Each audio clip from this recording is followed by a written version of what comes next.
Habang siya'y naglalakad sa gilid ng kabundukan, napansin niya ang kakaibang katahimikan ng lugar. Ang hangin ay malamig, ang mga puno'y tila may bulong, at ang mga ibon ay biglang nagsitahimat nang siya'y dumaan. May kung anong pakiramdam sa kanyang dibdib, hindi takot, kundi pagtataka. Nakarating siya sa isang lumang daan na bihira ng daanan ng tao.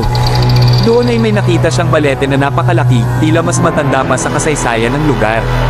Napahinto si Lolo Pastor at napausal ng dasal, sapagkat bigla niyang naalala ang mga kwento ng matatanda tungkol sa Montalban, na ito raw ay tahanan ng mga nilalang na hindi nakikita ng karaniwang mata.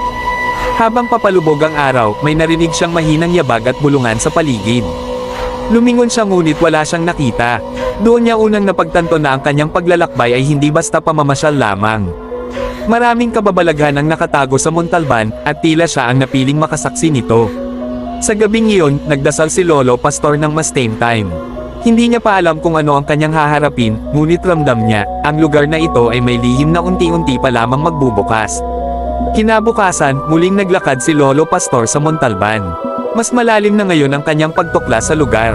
Napadaan siya sa isang maliit na batis kung saan malinaw na umaagos ang tubig, at napansin niya ang kakaibang liwanag na tila nanggagaling sa ilalim ng mga bato.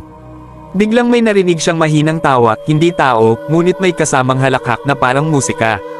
Nang lumapit siya, may nakita siyang maliit na nilalang, mga kulay berdeng mata at mahabang tenga, na tumitingin sa kanya ng may pagkamausisa. "Magandang araw, Lolo," sabi ng maliit na nilalang. Si Lolo Pastor ay nagulat ngunit hindi natakot. Ang nilalang ay isang duwende, at agad na nagpakilala. "Ako si Tikoy, ang bantay ng gubat na ito. Huwag kang mangamba, Lolo Pastor. Nakita namin ang iyong mabuting puso." Nagpatuloy si Tikoy, ipinaliwanag niya ang maraming kababalaghan ng Montalban, ang mga lihim na lagusan sa ilalim ng mga bato, ang mga espiritu ng mga puno, at ang mga diwata na nagbabantay sa kagubatan. Si Lolo Pastor ay napahanga at nakaramdam ng kakaibang koneksyon sa lugar. "Hindi ko inasahan na may ganitong mundo sa likod ng simpleng gubat," sabi niya. "Maraming bagay ang hindi nakikita ng karaniwang mata, Lolo," paliwanag ni Tikoy. "Ngunit sa mga may bukas na puso, maaari kang matutunan ang lihim ng Montalban." Nagpaalam si Lolo Pastor sa duwende, dala ang pangakong babalikan ang gubat at matutunan pa ang kababalaghan nito. Habang siya'y naglalakad pa uwi, ramdam niya na ang kanyang buhay ay unti-unting magbabago dahil sa mga natutunan niya sa Montalban. Isang linggo matapos ang kanyang unang pakikipagtagpo kay Tikoy, nagbalik si Lolo Pastor sa Montalban. Sa kanyang paglalakad sa kagubatan, napansin niya ang isang lumang bahay na halos natabunan ng mga baging at damo. Ang bahay ay tila iniwan ng matagal na panahon, ngunit may kakaibang enerhiya na nagmumula rito, parang may bumubulong sa hangin. Lumapit siya ng dahan-dahan. Sa loob, napansin niya ang mga antaygawang kagamitan, mga lumang lampara, kahoy na mesa, at mga litrato ng mga taong hindi niya kilala. Ngunit may kakaiba, isang maliit na silid sa ilalim ng sahig, at tila may liwanag na nagmumula dito. Biglang narinig niya ang mahinang tinig. "Lolo, tulungan mo kami." Nagulat si Lolo Pastor, ngunit agad niyang naalala ang sinabi ni Tikoy, "Huwag kang mangamba, Lolo Pastor. Nakita namin ang iyong mabuting puso." Bumaba siya sa ilalim ng sahig at nakita ang isang maliit na pinto na gawa sa kahoy. Nang buksan niya ito, isang maliit na silid ang kanyang nakita, puno ng mga lumang aklat at mahiwagang simbolo. Sa gitna ng silid, may nakatayo pang isa pang duwende, maliit, may pulang sombrero at may hawak na parang sanga ng kahoy. "Salamat sa pagdating mo," sabi ng duwende. "Ako si Miko, tagapangalaga ng mga kaalaman dito. Ang bahay na ito ay puno ng lihim ng Montalban, mga kwento at kababalaghan ng ating lugar. Ngunit kailangan namin ng tulong mo upang mapanatili ang lahat ng ito." Napuno ng pagkamangha si Lolo Pastor. Hindi niya akalain na ang simpleng pamamasyal niya ay magdadala sa kanya sa isang mundo ng mga duwende, mahiwagang aklat, at kababalaghan na hindi niya alam na umiiral sa kanyang paligid. "Pangako, tutulungan ko kayo," sagot ni Lolo Pastor, ramdam ang bigat ng responsibilidad ngunit mas higit ang kanyang determinasyon. Habang siya'y umaakyat pabalik sa lupa, ramdam niya na ang kanyang buhay ay hindi na magiging tulad ng dati. Ang Montalban ay unti-unting nagbubukas sa kanya, at bawat hakbang ay may hatid na bagong lihim at bagong pakikipagsapalaran. Makaraan ng ilang araw, bumalik si Lolo Pastor sa Montalban, dala ang mga natutunan niya mula kay Tikoy at Miko. Ngunit sa pagkakataong ito, napansin niya na ang kagubatan ay mas madilim at tahimik kaysa dati.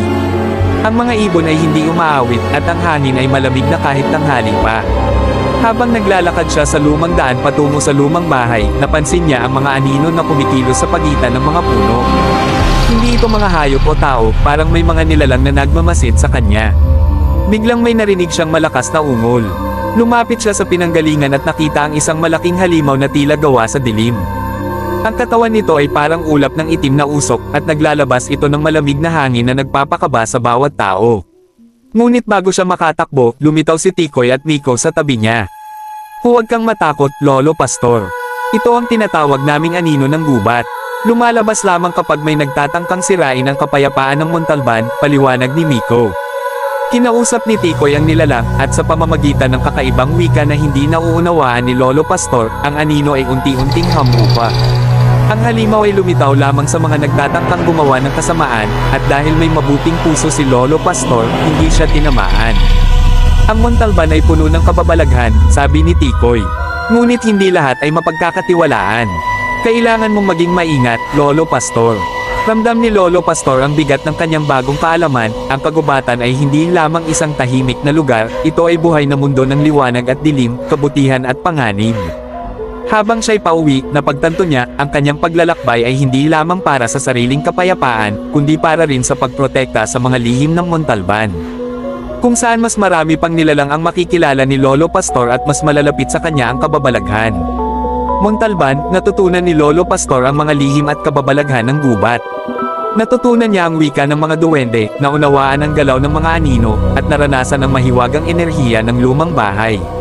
Ngunit higit sa lahat, natutunan niya ang pinakamahalagang aral, ang kababalaghan ng mundo ay naruroon sa paligid natin, ngunit tanging sa mga may mabuting puso lamang ito nagbubukas. Bago siya umalis sa Montalban, nagtipon ang lahat ng kanyang mga bagong kaibigan, Tikoy, Miko, at ang iba pang duwende, at nagpasalamat sa kanyang kabutihan. Salamat, Lolo Pastor, sa pagprotekta at pagmamahal mo sa aming mundo, sabi ni Tikoy. Umalis si Lolo Pastor pabalik sa kanyang baryo, dala ang bagong kaalaman at karanasan. Hindi niya ito ibubulgar sa lahat, sapagkat alam niyang ang kababalaghan ay sagrado. Ngunit sa bawat dasal at pagninilay, ramdam niya na ang koneksyon niya sa Montalban ay mananatiling buhay, isang lihim na mundong puno ng kababalaghan at kabutihan.